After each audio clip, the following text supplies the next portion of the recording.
हा अडीच वर्षाचा फॉर्म्युला जेव्हा आम्ही सांगत होतो 2019 साली, बरं का, हा तेव्हा 2.5 वर्षाचा फॉर्म्युला त्यांना मान्य नव्हता.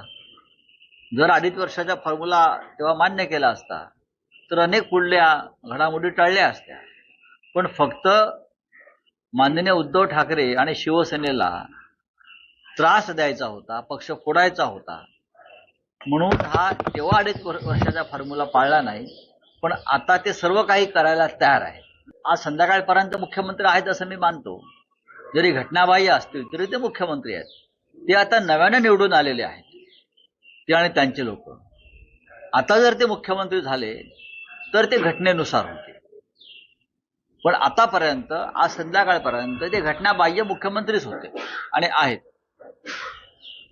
आता नवीन निवडणूक झालेली आहे, त्यानंतर जो मुख्यमंत्री महाराष्ट्राला लागेल तो कोणी असेल तो लोकशाही आणि घटना यानुसार बसलेला असेल.